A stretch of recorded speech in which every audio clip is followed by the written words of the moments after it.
ወይዘሮ አዳነች አቤቤ 37 ብር ስሮ ያሉት 37 አይ ቲንክ የመንግስት ተቋማት የውሃ ባጀታቸውን እርሱ አሰሩት እስቲ እና ይውት ያንዶሩን እሱ ከሚያገኙት ሂሳብ 50% ይባከነው አይገርሙትም? ከብክነት በፊት ሊቆጣጠር የሚችል መሳሪያ ሰራውት እኔ ብቻ የለም ማለት ውስጤ 13 ኢኖቬሽን አለ 100 ሚሊዮን ወጣት ስራ የሚፈጥር ይሄው ባንዱ ላይ ስታክ አድርጌ ቆም ያለ እኔ ነኝ ማስቀጠል የምችለው ሰውዬ እኔ ሚሊዮን ወጣቶችን ስራ በ24 ሰዓት መፍጠር የምችል ሰው ነው። ወደ ፕራይም ሚኒስተር አብይ ወደ እኔ ነው መምጣት ያለበት።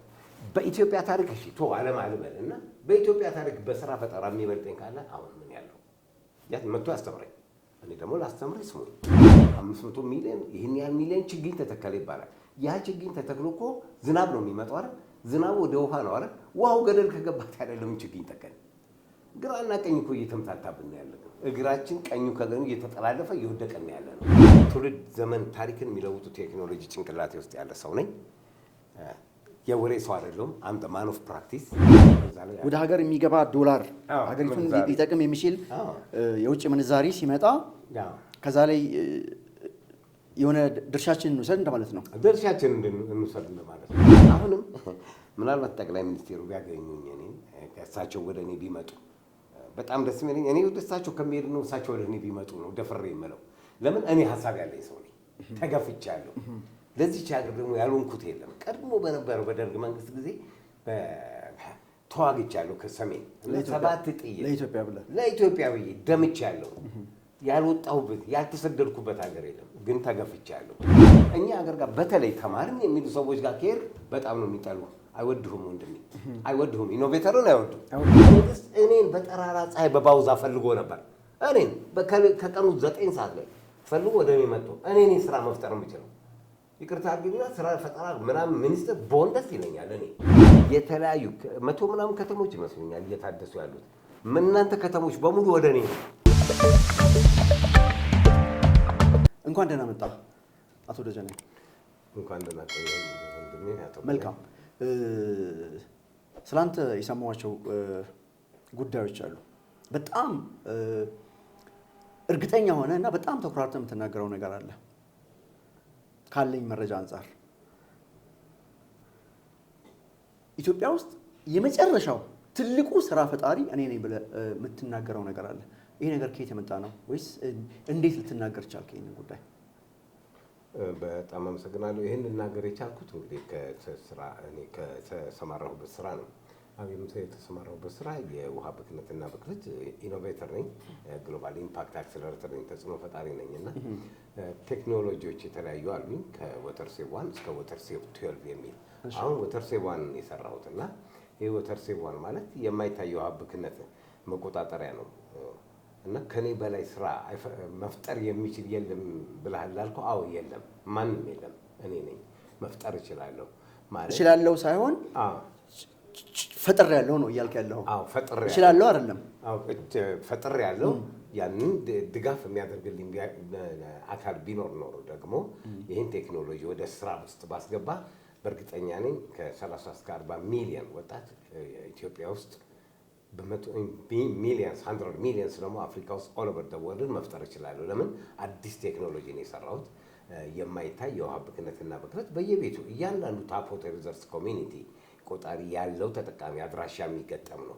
ፕሪሊኬጅ ኤንድ ኮንታሚኔሽን ኮንትሮል ሲስተም ዲቫይስ ነው የሰራሁት እና ያንን ስለሰራሁ ነው እንግዲህ ያንን ሰራሁ ማለት ብዙ ወጣት ብዙ ቤቶች አሉ። በነዛ ሁሉ አድራሻ ግድ መገጠም ስላለበትና በቀን ደግሞ ከ8 ቢሊዮን ጋሎን በላይ በዓለማችን ላይ ውሃ ይባክናል። ስለ ኢትዮጵያ እናውራ። አዎ ኢትዮጵያ ስለኛ ሀገር አሁን ይሄ ሀሳብ የመጣው ኢትዮጵያ ውስጥ ያለውን ችግር ስለመፍታት ነው።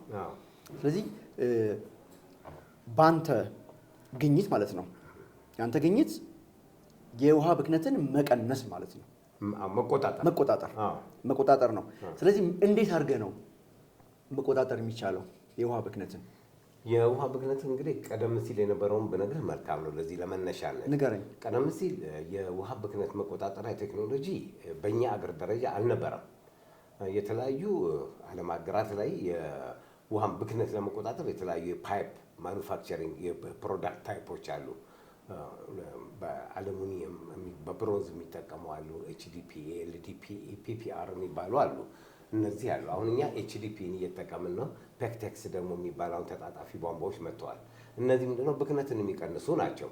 አሁን በዋናነትን ያመጣሁት ዲቫይስ ግን ኤንቫይሮንመንት ፍሬንድሊ የሆነ ምንም የትምህርት እውቀት የሌለውና ውሃ ከመባከኑ በፊት በየቤቱ የሚገጠም ቴክኖሎጂ ስለሆነ ነው።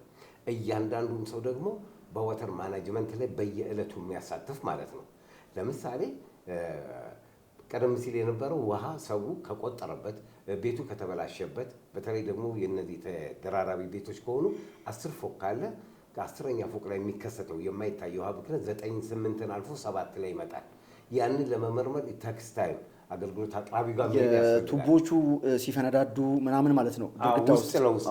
ውስጥ ለውስጥ የተዘረጉት ከባከነ ወዲያ ብዙ ሰዎቹ ብዙ እንዲከፍሉ ከተደረገ ወዲያ ውሃው ብቻ አይደለም ደግሞ የሚባከነው፣ ውሃውን ወደ ላይ የሰቀለው ኤሌክትሪክ ኢነርጂም አብሮ ይባክናል። ስለዚህ ለምን ይሆናል ከባከነ ወዲያ? አሁን አዲስ አበባ ውሃና ፍሳሽ ነው እንግዲህ በኢትዮጵያ ውስጥ ትልልቁን ዲቴክት የሚያደርጉ መሳሪያዎች ያሉት።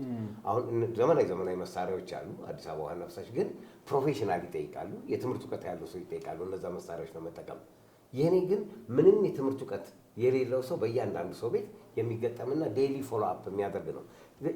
ፕሪ ሊኬጅ ኤንድ ኮንታሚኔሽን ኮንትሮል ሲስተም ይባላል። ወተር ሴቭ ዋን ማለት ነው። ለዛ ነው ያ መገጠም ስላለበት በየቤቱ እንደገና ደግሞ በየቤቱ በገጠምን ቁጥር አሁን አዲስ አበባ ዋና ፍሳሽ ፓይለት ቴስት ሰርተናል። 10 ቤት ሰርተን 9ኙ ላይ በእኔ መሳሪያ ተፈትሾ ከውሃና ፍሳሽ ጋር ፓራለል ፈትሸን ብክነት አግኝተናል። ስለዚህ እንዳለ ያባክናሉ ቤቶች ማለት ነው። ለብክነት በዋናነት እዚህ ጋር ምክንያቱም ልንገርህ፣ አንደኛው ኳሊቲ ኦፍ ማቴሪያል ነው፣ የሙያተኛ ችግር ነው። በግንባታ ጊዜ በመሮ ይበሳል። 3ኛ የአገልግሎት እድሜ ነው። 4ኛው ደግሞ የመሬት መንቀጥቀጥ እርግዝ ኩይክ ነው። እንግዲህ እነዚህ ለማይታይ የውሃ ብክነት ችግር ይፈጥራሉ ማለት ነው ግድግዳ ውስጥ። የኔ ከመባከን በፊት ስለሚያሳይ ማንም ሰው አሁን ይሄንን እኔ የሚደግፈኝ አጣው እንጂ ለምሳሌ እንዴት አድርጎ ነው ከመባከን በፊት ለአንድ ግለሰብ ቤት ይገጠማል ያንተ መሳሪያ? እንዴት አድርጎ ነው ሊያሳየው የሚችለው? ኦኬ ቴክኒካል አፕሊኬሽን ሲስተም ለምሳሌ 10 ክፍል አለው ቤቱ እንበል። የትኛው ክፍል ላይ ችግር እንዳለ ነው ያሳያል እያልከኝ ያለው ማለት ነው? አንድ ቦታ ላይ ተገጥሞ ለምሳሌ አንድ ቤት እንዳልከው 10 ክፍሎች ይኖሩት ወተር ፖይንት ለምሳሌ የተለመደው እኛ ሀገር 3 መኝታ ቤት ኪችን ምናምን ላውንደሪ ሊኖር ይችላል። አሁን እነዚህም በሙሉ አንድ ቦታ ላይ አድርጎ መቆጣጠር ያስችላል ቴክኖሎጂ። አንድ ቦታ ላይ አድርገው ዴይሊ መቆጣጠር ትችላለህ። እያንዳንዱ የትኛው ክፍል ውስጥ እንደሚባክን ይነግራል ቴክኖሎጂ አንድ ቦታ ተገጥሞ ማለት ነው። ስለዚህ ግድግዳው ሳይቆረቆር ምን ሳይል ያለ ሁከት በግምት የሚቆረቆሩ ግድግዳዎች ይቀራሉ ማለት ነው። በፊት ዝም ብለን ውሃና ፍሳሻውን ስንመረምር በፊት ልክ የተለያዩ መሳሪያዎች አሉ ብያለሁ። ድምፅ ኦር ምልክት ካሳየን አፍርሱ፣ ውስጡን በሙሉ አፍርሱና ሰርታችሁ እንደገና መተን ቼክ እናደርጋለን ይባላል። ያ ለምን ይሆናል ብዬ ነው። ለምን አላስፈላጊ ህንፃ ይባከናል፣ ህንፃ ይፈርሳል፣ እንደገና የጥገና ውጪ ይወጣል ብዬ ነው የኔ የሰራሁትና ይሄ ነው ልዩ የሚያደርገው። ለዛም ነው ብዙ ሰራተኛ ሙያተኞችን ከዝቅተኛ ከሌይማን ጀምሮ እስከ ትልቅ ትምህርት እስከተማሩ ድረስ ሚሊዮን ስራ መፍጠር ይችላል ያልኩት ለዛ ነው። ለምን ሁሉም ሰው ቤት መገጠም አለበት። ይህ ደግሞ ቴክኖሎጂ አዲስ አበባ ውሃና ፍሳሽ ጨምሮ የተለያዩ የኢትዮጵያ ክልሎች ኮንስትራክሽን ሚኒስትር፣ ዋና ኢነርጂ ሚኒስትር ተረጋግጧል። ደብዳቤ ያለኝ። ስለዚህ ይህንን መሳሪያ ራስህ ነው ያመረትከው? የሰራው ፈጠራው አንተ ነው? ፈጠራው የኔ ነው፣ ግን ማኑፋክቸሪንግ ድጋፍ ያገኘሁት ህንድ፣ ቱርክና ኦማን ነው። የውጭ ካምፓኒዎች ናቸው የደገፉን። በዚህ ላይ ምን ይቅርታ አድርግልኝና ሁሌ የማረሳቸው ጓደኛዬ አቶ ሲሳይ ጉልማ፣ ሳሙኤል አክሊሉ አሜሪካን ነው ያለው፣ ሲሳይ ጉልማ ኢትዮጵያ ነው ያለው። በጣም አመሰግናለሁ። እናንተ ሁሌ ያረሳችሁም በጣም እያዘኑ እነሱ ከውጭ ካምፓኒዎች ጋር ያገናኙኝ እነሱ ናቸው። ህንዶችና ቱርኮች ናቸው የደገፉኝ። መንግስት ተቋም ግን ማንም የደገፈኝ ምንድን ነው? ድጋፋቸው በምን ይገለጻል? የህንዶቹና የቱርኮቹ አንደኛ ማኑፋክቸሪንግ ተሰርቶ እንዲመጣ የማኑፋክቸሪንግ ሞልድ እና ለእኔ የተለያዩ ጊዜ የሆቴል ወጪዎችን ኦፈር ያደረጉኝ እነሱ ናቸው። ስልጠናዎችን ለመስጠት ስልጠና ከእነሱ ለመውሰድ ይህንን ወጪዎች የውጭ ካምፓኒና ጓደኞቼ ናቸው የደገፉኝ። ስለዚህ እነሱም ሁሉ ጊዜ አመሰግናለሁ። መንግስት ግን ወረቀት ከ200 ገጽ በላይ አመጣልሃለሁ ከመንግስት የተጻፈልኝ ባህር ዳር ላይ ስልጠና ሰጥቻለሁ፣ ድሬዳዋ ላይ ስልጠና ሰጥቻለሁ። ኮንስትራክሽን ሚኒስትር በደብዳቤ ጠይቆኝ በዚሁ ዙሪያ ማለት ነው። በዚሁ ዙሪያ በቋሚነት እንዲገጠም የሚል ደብዳቤ አለኝ። የዋተር ሴቭ ዋን ቴክኖሎጂ በቋሚነት በቀጣይ የሚሰሩ 10 ዓመት ላይ ወደፊት የሚሰሩ ቤቶች ላይ ዳታ አለኝ እንዲገጠም የሚል ግን የሚያሰራ የለም። ምንድን ነው የሚመለከተው አካል በተደጋጋሚ ሄደ አልጎተጎትክም? በተደጋጋሚ ሄጃለሁ። ለምሳሌ አዲስ አበባ ቤቶች ብትሄድ ከወይዘሮ አዳነች አቤቤ ቢሮ ከ6 ዓመት በፊት ተጽፎልኝ ነበር ለአዲስ አበባ ቤቶች 5 ዓመት ነው ያመላለሱኝ። 5 ዓመት አመላል ሲሆን በጀት የለንም አሉ። ዛሬ ግን ቤቶቹ እንዳለ የጋራ መኖሪያ ቤት የምትለው በሙሉ ፓይፕ ኢንስታሌሽን ሲስተም ዜሮ ነው። ውሃው እንዳለ ፕሬዠር የለውም። ያለው ፕሬዠር በሙሉ እታች ሁሉ ምድር ቤት ያሉት አንደኛ ሁለተኛ ፍሎር ላይ ወደ ላይ መውጣት አይችልም። ለምን? እንዳለ ቤቶቹ በሙሉ ያፈሳሉ። ገብቶ ዞሮ ማየት ይቻላል። ይገጠም ተብዬ 5 ዓመት አመላል ሰው በጀት የለንም አሉ። እንዴት ስልጠናውን ሰጫቸው የት ሄደን እንስራ? ለምንድን ነው አሁን ምሳሌ እንደ አዲስ አበባ ከወሰድን የውሃ ችግር አለ በጣም እውነት ለመናገር ማለት ነው። አሁን ብቻ አይደለም በቀጣይ ይኖራል። እኔ የዛሬ 5-6 ዓመት እናገር ነበር። ተጠንቀቁ፣ ድራፕ ኦፍ ዋተር ድሪም ሊሆንብን ይችላል፣ ህልም ሊሆንብን ይችላል። እያንዳንዱ ሰው ወተር ማናጅመንት ላይ መሳተፍ ካልቻለ ተቋማት አይችሉም። እነ ዩኤን ዋተር አይችሉም፣ ኢንተርናሽናል ዋተር አይችሉትም። ማንም እነ አኳ የሚባሉ ትልቅ ካምፓኒዎች አሉ፣ አይችሉም። እነ ወተር አይችሉም። እያንዳንዱ ታፕ ዋተር ዩዘርስ ኮሚኒቲ እኔና አንተ ቆጣሪ ያለን ይሄንን ዛሬ በውዴታ ነው ገዝተን ገጥመን መቆጣጠር ያለብን። ይሄን ደግሞ ማድረግ ያለበት መንግስት ነው። ዛሬ ላይ መንግስት እኮ ማብራት አብሩ እያለ ነው አይደል እንዴ? ቀለም ቀቡ እያለ ነው እንዴ? ውሃን ከብክነት አድኑ ነው መቅደም ያለበት። ውሃው ከሌለ እኮ ማብራቱ የለም። ውሃ ከሌለ እኮ ቀለሙ የለም። ውሃ ከሌለ ህልዝ የለም። በቃ ሲኩዌንስ ሁሉ ተምታታብን። ውሃ ነው መዳን ያለበት። ስለዚህ መደገፍ ካለበት ይሄ ፕሮጀክት ነው። ዛሬ ላይ አሁን ሀገራችን የገቢ ችግር አለ አይደለም እንዴ? የገንዘብ ልውውጡ ራሱ ሰው አላግባብ ቤቱ ለጥገና የሚያወጣው ወጪ በጣም የሚገርምን በሊኬጅ የተነሳ እስከ 300-400 ሺህ ብር የሚወድምባቸው አሉ በጅብሰም። አሁንም ደግሞ ታቅፎ የተቀመጠ አለ መፍትሄ አጥቶ የለም። እኔ ብቻ ነኝ ይሄንን ከብክነት በፊት ሊቆጣጠር የሚችል መሳሪያ የሰራሁት እኔ ብቻ። የለም ዓለም ላይ ዲቴክት የሚያደርገው ግን ብዙ አሉ። የተለያየ ካምፓኒ ብዙ አሉ። ከባከነ በኋላ ህንፃ ከባከነ በኋላ ብዙ ክፈሉ ከተባሉ በኋላ ሳይባክን በፊት ግን ምንም የትምህርት እውቀት የሌለ ሰው ሊቆጣጠር የሚችል ሃይድሮ ኤሌክትሪክ ፓወር ሊያደር የሚችል። በነገራችን ላይ ውሃ ብቻ አይደለም የሚባከነው ከሚቀርብልን ውሃ አሁን አዲስ አበባ ዋና ፍሳሽ 37 ከመቶ ውሃ ይባክንብኛል ነው የሚለው። እኔ ግን እንደ አፍሪካ ነው የማየው 50% ኦፍ ዋተር በወተር ሎስ ይመዘገባል። ዌሬቨር ግን 1% ውሃ ማዳን ከቻልክ ትልቅ ነገር ነው። ዛሬ ላይ ማለት ነው ከ10 ቤት 9 ቤት ላይ ብክነት አለ ከተባለ ምን ይጠብቃል? ግሬት አላርም እኮ ነው ይሄ። ሾክ የሚያደርግ እኮ ነው። እንደ ስራ ፈጠራ ደግሞ ብታየው እኮ በ24 ሰዓት ውስጥ ወደ ትግበራ መግባት ያለበት ነው። ቅድም እንዳልኳው ማብራት አብሩ፣ ቀለም ቀቡ፣ ውሃን ከብክነት አድኑ። መንግስት እኔን በጠራራ ፀሐይ በባውዛ ፈልጎ ነበር። እኔን ከቀኑ 9 ሰዓት ላይ ፈልጎ ወደ እኔ መጥቶ እኔ ስራ መፍጠር የምችለው ይቅርታ አድርግልኝና ስራ ፈጠራ ምናምን ሚኒስትር በሆን ደስ ይለኛል። እኔ ነኛ። እኔ እኮ የምችለው ሰው ነኝ። እኔ እኮ ከሌላ ፕሮጀክት ፕሮፖዛል አንጡልኝ ምን አለው? እኔ ነኝ ማስቀጠል የምችለው ሰውዬ። እኔ ሚሊየንስ ወጣቶችን ስራ በ24 ሰዓት መፍጠር የምችል ሰው ነኝ። የሚደግፈኝ ካገኘው ዛትስ ዋይ ወተር ሴቭ ዋን በየቤቱ መገጠም ስላለበት ሚሊየንሶች ያስፈልጋሉ። ቅድም እንዳልኩ ማንኛውም ቤት ወስደን ይህን ቴክኖሎጂ ሲምፕል ነው ገጠም ስናደርገው ሊኬጅ ያሳየናል። ሊኬጅ አየር ማለት ቆፋሪ ያስፈልገናል፣ ሴራሚክ ሰራተኛ ያስፈልጋል፣ ካርታ ወይ የሚያደርግ ያስፈልጋል፣ እንደገና ኢንስቶል የሚያደርግ ቧንቧውን ያስፈልጋል። ተመልከት፣ ዲስ ፎር ፕሮፌሽናል ያስፈልጉናል። ዛሬ ላይ የመንግስት ተቋማት ዝም ብሎ በጀት መድበው በተጠየቁት መጠን ውሃ ዛሬ ከ400 ምናምን% በላይ ጨምሯል። እነሱ ናቸው እንደውም አርአያ መሆን ያለባቸው ወደ እኔ መጥተው። በቃ የሚደግፍህ የለም በመንግስት በኩል ይቅርታ አድርግልኝ፣ የሚደግፍህ የለም። መንግስት ነው ወደ ፕራይም ሚኒስቴር አብይ ወደ እኔ ነው መምጣት ያለበት።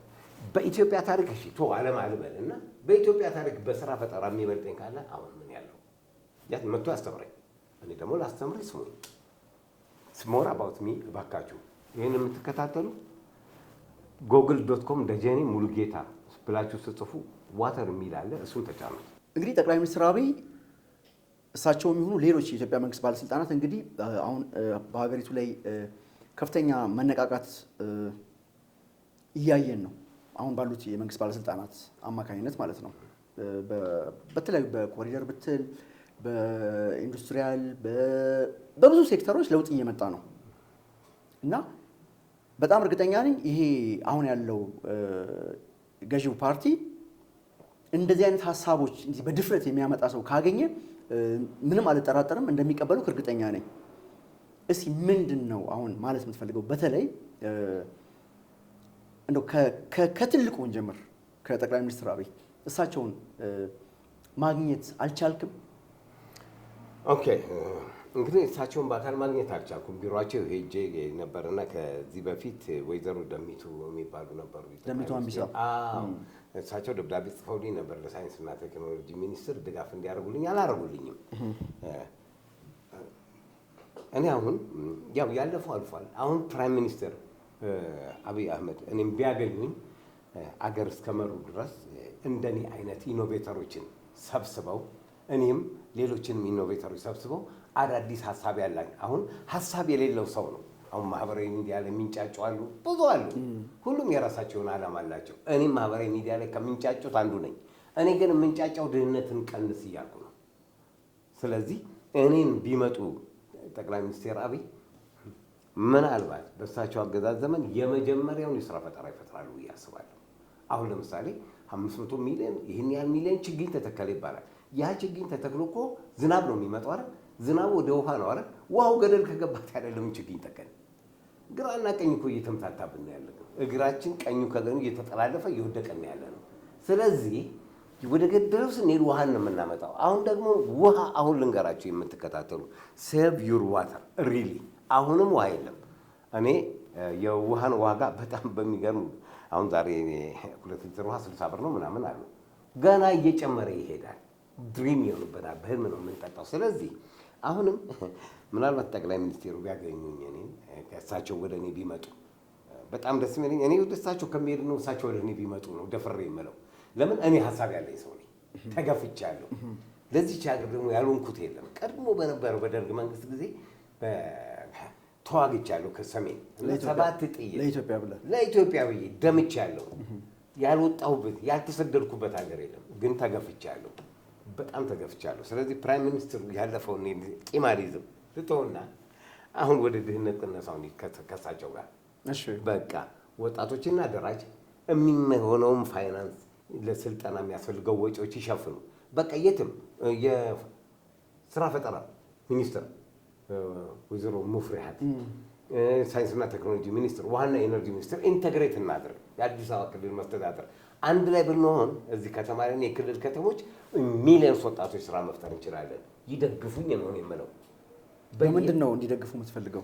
ብዙ ነገር ነው የምፈልገው። ፋይናንስ ፈልጋለሁ፣ የስልጠና ቦታ ፈልጋለሁ፣ ብዙ ነገሮች፣ ሎጂስቲክ ያስፈልገኛል፣ ብዙ ነገር።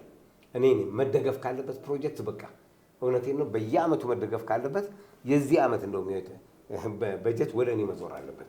ለምን ውሃ ላይ ነው። ውሃ ከሌለ ሕክምናው የለም። ውሃ ከሌለ ትምህርት የለም። ውሃ ከሌለ ማኑፋክቸሪንግ የለም። ውሃ ከሌለ አግሪካልቸር የለም። ኢንዱስትሪዎችን ማንቀሳቀስ አንችልም። እኛ አንኖርም። ስለዚህ በጀት ወደ እኔ ነው መምጣት ያለበት። ለምን ከሚመረተው ውሃ 50% ባከነ ስንል ውሃው ብቻ አይደለም፣ ኤሌክትሪክም ኬሚካልም የውጭ ምንዛሪም እየባከነ ነው። የሚሰሙ አሉ፣ የሚያዳምጡ ግን የሉ።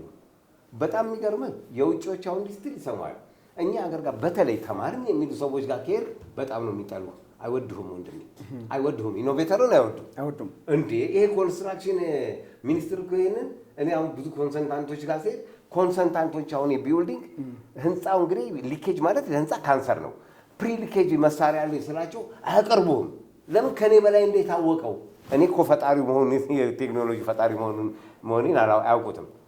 ይሄ እኮ አለ ገና ብዬ ሳላስረዳ ሳልጨርስ እንዴት አወቀ? እንደዚህ አይነት እንዲህ የሚል ነው።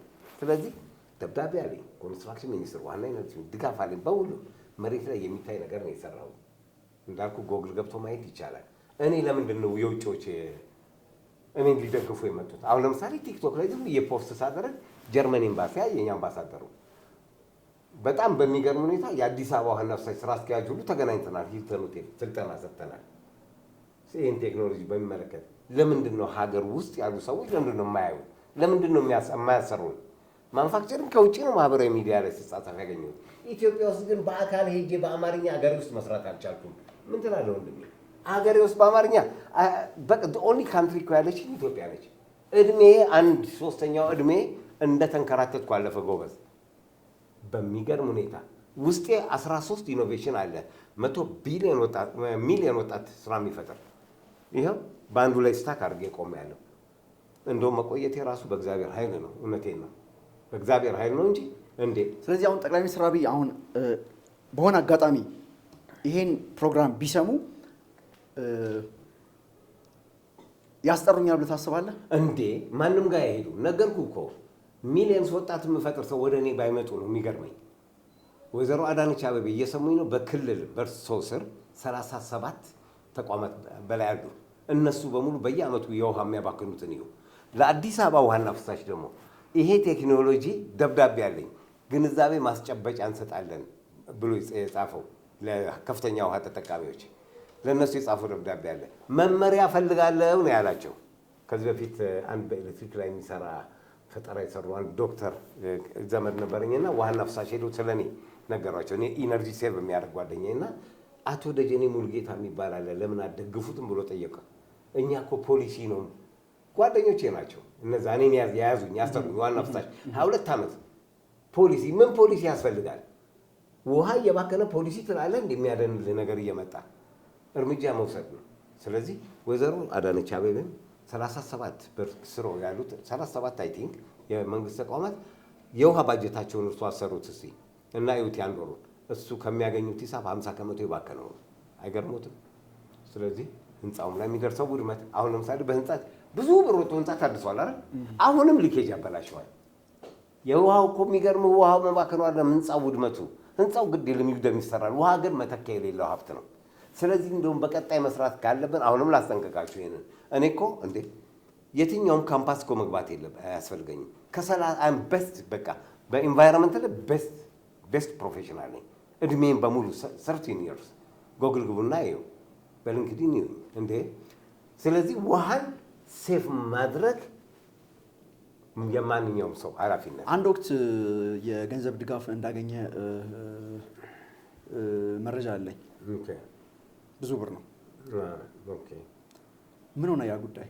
ኦኬ ከዚህ በፊት የውጭ ብር ኦኬ ከሼን ቢን ዛይድ ሳውዲ መንግስት ኢኒሺየቲቭ ፕሮግራም ላይ ያ ኦንላይን ኢንቪቴሽን ቀርቦ የዛ አሸናፊ ሆኜ ነበር። $1 ሚሊዮን ነበር እና ያ$1 ሚሊዮን ትራንስፈር ለማድረግ ወደዚህ ሀገር ላይ በባንክ በኩል ያው መኒ ላውንደሪንግን ለመከላከል በባንክ ነው $1 ሚሊዮን የሚዞረው በባንክ ነው የሚመጣው። በባንክ ነው የሚመጣው። ግን ወደ ባንክ ሄጄ ስጠይቅ በሚገርም ሁኔታ ብሩ እንዳይተላለፍ ብሩ ገብቶልሃል፣ ግን በአንተ አካውንት እሱን ለማስተላለፍ በባንክ በኩል ግንኙነት ፈጥሬ በኢትዮጵያ ንግድ ባንክ በኩል እንዲመጣልኝ ነበር። ግን ብሩ ተለቆልህ ነበር? ብሩን ኦልሬዲ ኮንፈርም አድርገን ያ ብር በኤሌክትሮኒክስ ሲስተም ነው የሚዞረው ወደዚህ። ግን ያንን ለማስተላለፍ ያንን ብር እዚህ ሀገር ውስጥ ያሉት ችግር ፈጠሩብኝ። እንዴት አንተ ብሩ ወደ አንተ አካውንት መዘዋወሩን ሳታራግጥ ለምንድን ነው እዚህ ባንክ ሄደክ እንዲተላለፍ ተጻጽፌ ነበር ገና ሳይለቀቅልህ? አዎ መረጃው ብቻ ስለነበረ። አዎ ይኸው አለኝ፣ ሰነዶች አሉኝ። አዎ እሱ ያው ብሩ ቀረ።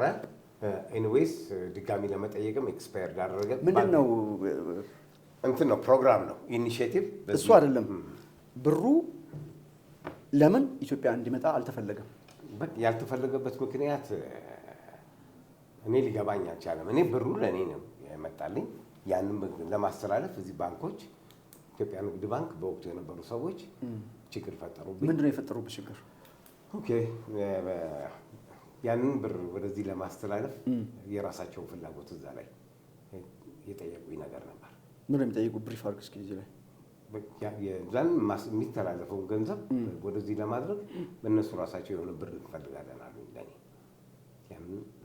ወደ ሀገር የሚገባ ዶላር ሀገሪቱን ሊጠቅም የሚችል የውጭ ምንዛሪ ሲመጣ ከዛ ላይ የሆነ ድርሻችንን እንውሰድ እንደማለት ነው። ድርሻችንን እንውሰድ እንደማለት ነው። ስለዚህ አንተ አልተስማማም? በቃ አልተስማማውም።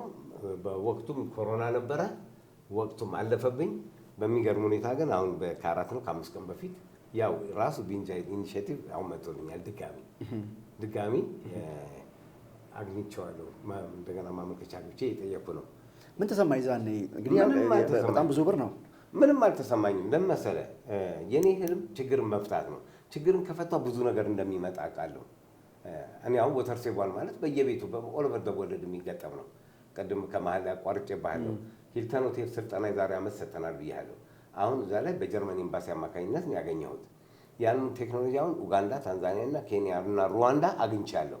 ይሄ ቴክኖሎጂ ሰፕላይ ቢሆን የውጭ ምንዛሪ ሌላ ይዤ እመጣለሁ። ኢማጅን አሁንም ቆሜያለሁ። ቪዲዮ ልክልሃለሁ። ሂልተን ሆቴል ስልጠና ሰጥቻለሁ። እንደገና ደግሞ 20 የአፍሪካ ከተሞች ላይ ለመግጠም አሁንም ሰነድ ልክልሃለሁ ወደ አንተ። ለኢትዮጵያ የውጭ ምንዛሪ ከፍተኛ በወተር ሴቫል ቴክኖሎጂ እና በሌሎችም ማምጣት የምችለው እኔ ብቻ ነኝ።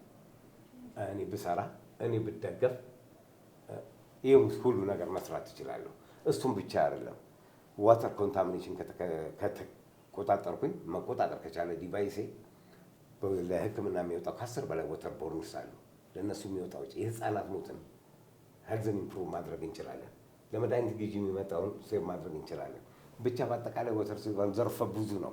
በዚህ በወተር ሴቫል እንዳልኩ እንግዲህ ከሚታየው ከምርቱ በተቀደም ፕሮዳክቴን አሳያለሁ፣ በተጨባጭ አሳይቻለሁ። እሱም በተጨባጭ ከውጭ ነው ያገኘሁት። በቃ ድጋፍ አሁንም ደግሞ ከዛ ቀደም ካልኩ ብር በላይ ያገኛለሁ። ብዙ ነው፣ ብዙ ብር አግኝቼ ነበር ሌላ ከውጭ። እኔ በጣም እጻጸፋለሁ። ግሎባል አዋርድም ያገኘሁት 2015 አሁን ግሎባል ኢምፓክት አክሰለሬተር በሚል ተወዳድሬያለሁ። ከዓለም ኦንላይን ማለት ነው። ከዓለም ቤስት 40 ውስጥ ቤስት 14 ውስጥ መውጣት ትችያለሁ። ይሄ ሁሉ በእኔ ጥረት ነው። ጊቭ አፕ አላደርግም። እኔ የዋዛ አይደለሁም። አንድ ቀን እንደማሳካው አውቃለሁ። አሁን ደግሞ አሳክቼዋለሁ። ተሳክቷል፣ በእርግጠኝነት ተሳክቷል። አሁን ዛሬ ይሄን ሚዲያ እድል አግኝቻለሁ አይደል? ይሄ ሚዲያ ይሄንን ካልሰራ ምን ይሰራል? እርግጠኛ ነኝ ይሄን ሚዲያ ይሄንን ዝም ብሎ አየር ላይ መልቀቅ ብቻ አይደለም፣ ተከታትሎ ምን ደረሰ ማለት አለበት። ቅርታ አድርግልኝ። እስኪ አሁን በቀጥታ ለጠቅላይ ሚኒስትር አብይ አቤት ማለት ትችላለህ። ሰላም ክቡር ጠቅላይ ሚኒስትር ዶክተር አብይ አህመድ እንደምን አሉ? ዛሬ ሀገራችን ያለችበት እርሶም እንግዲህ በግራም በቀኝም የተለያዩ ኮሽታዎች ቢኖሩም ያውቺን ሀገር በሁሉም መልክ ሁሉም ሀሳብ አለው ወደ አደገ ደረጃ ወደ ትልቅ ደረጃ ለማምጣት እየጣራችሁ ይገኛል እና በዋናነት እኔ ዛሬ እርሶን የምጠይቀው ምንድን ነው? እርሶ በተለይ በዚህ አሁን በከተሞች ግንባታ ላይ እየሰሩ ባሉ ስራ እና በዘርፈ ብዙ በሆኑ በተለያዩ ሙያዎች ላይ ድጋፍ ሲያገኙ አዮታለሁ፣ ሲያደርጉ አዮታለሁ። ስለዚህ እኔ ደግሞ ማለት በዓለም ብቸኛው እና በ100 ሚሊዮን ወጣቶች ስራ መፍጠር የምችል ሰው ነኝ። ደጀኔ ሙሉጌታ እባላለሁ። እኔን አገኙኝ። ይቅርታ አድርጎልኝ እርሶ ወደ እኔ ይምጡ። አሁን እኔ ወደ እርሶ ብዙ ጊዜ ወደ ሚኒስቴሮች ብዙ ጊዜ ሄጃለሁ፣ ደክሜያለሁ። እርስዎ እኔን ፈልገው ይምጡ። በጠራራ ፀሐይ በባትሪ ፈልገው መጥተው እባክዎ ድህነትን እንቅረፍ። ውሃ ላይ ነው የምሰራው። የማይታይ የውሃ ብክነትና ብክለት ቁጥጥር ነው። እርግጠኛ ነኝ እርስዎ ፈልገውኝ ይመጣሉ። አገራችንን አሁን እርስ በርስ ዛሬ የሚያባላን ነገር ፍትሐዊ የሀብት ክፍፍል ስለሌለ ነው።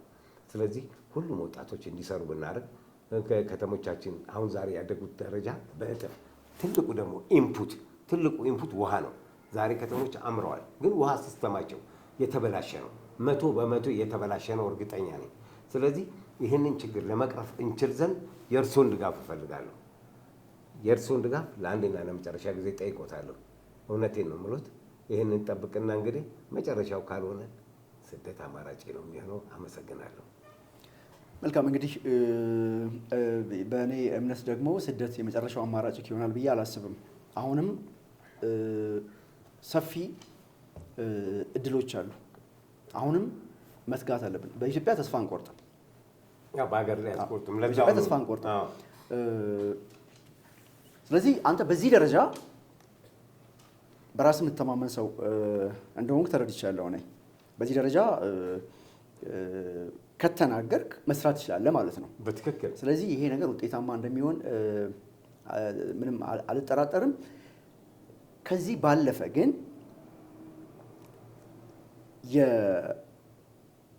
የመንግስት ባለስልጣናት እንደዚህ አይነት ትላልቅ ፕሮጀክቶች ላይ ትኩረት ማድረግ እየቻሉ ያልሆኑ ፕሮጀክቶች ላይ ገንዘብ ሲባክንም እያየን ነው። በትክክል ምን ነው የሚሰማ? በጣም አዝናለሁ። በተለይ ውሃ ማለት ሁሉንም ቅድም አልኩ ከኛ የመኖር ህልውና ጀምሮ ምን የመሰረታዊ ፍላጎቶቻችን የሚያሟላ ነገር በሙሉ ውሃ አለበት። ብረት ምርት በለው፣ ግብርናው በለው፣ ሕክምናው በለው ውሃ የሌለበት የለም። ትኩረት ያልሰጡትም ብዙ የሀብት ብክነት ይታያል። አሁን እኔ በቃ ብዙ ችግሮች አሉ። ሁሌ ዘመናችንን ፈጀ ነው ችግር ያመጣን ባለፈው እናስተላለን ያይመጣል ይሄ ይሄዳል ደግሞ ሌላ ይመጣል። በቃ ከዛ ቆመን አሁን እኛ በቃ ወደ ገደለው ሄደን ማስተላለፍ የምፈልገው እንደዚህ አይነት በተለይ የውሃ ሀብታችንን የኔን ነው ስራ ማስቀድመው። ለምን ውሃ ቅድሚያ ስለሆነ በተለይ አሁን ትኩረት ስጡ የምላችሁ የተለያዩ 100 ምናምን ከተሞች ይመስሉኛል እየታደሱ ያሉት። እናንተ ከተሞች በሙሉ ወደ እኔ ነው። አንደኛ 100 ምናምን ከተማ ውስጥ ሚሊዮንስ ወጣቶች ስራ እንፈጥራለን። ከፍተኛ ውሃ እናድናለን።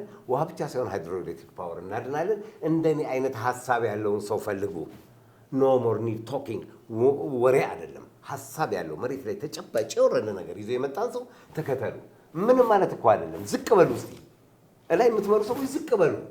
መቼ ነው አንድ ጊዜ ፕራይም ሚኒስቴር አብይ አትኮፈሱ ሲሉ ሰምቻለሁ ምክር ቤት እና ኋላ ወንበር ነው ምናምን ወንበር ከፍተው ውረድ ምናምን ሲል ከፍታችሁ ውረድ ወደኛ ነው። ወይዘሮ አዳነች አቤቤ ይምጡ እስቲ እርሶ ጋር አንድ ጊዜ ማህበራዊ ሚዲያ ላይ አግኝቼዋለሁ። ቻት አድርገናል ከእርሶ ጋር ይምጡ ውረድ ወደ እኔ እኔን ጠይቅ። አዲስ አበባ ውስጥ ስንት ሚሊዮን 10 ሚሊዮን ወጣት ልፍጠር ብሎት አሁን እውነቴን ነው ይምጡ ወደ እኔ። እዚህ ላይ ያላችሁ ደግሞ በፌስቡክ ደጀኔ ሙሉጌታ ብላችሁ ተከተሉ። ወተር ሴቫን ቴክኖሎጂ ቲክቶክ ላይ እባካችሁ ነው አብረን እንስራ። እኔ የማስተላልፈው መልእክት ይህንን ነው። በቃ አብረን እንስራ። የክልል መንግስታት ላልከኝ የክልል መንግስታት ትኩረት ስጡ። በቃ ዝቅ በሉ፣ ማህበረሰቡን እዩት። ዛሬ እኮ ማንም ጉልጫ ቢለዋወጥ ወጥ አያጣፍጥም። እኛው በፍቅር ሆነን ተሰባስበን አንድ ላይ ሆነን ሰላም አውርደን መስራት ነው ያለብን። ሰላም አውርደን ትላንት እዛ ሰሜን፣ ምዕራብ፣ ደቡብ ለምን አባላም በቃ we are black ጥቁር ነን። ድህነት ነው ጠላታችን።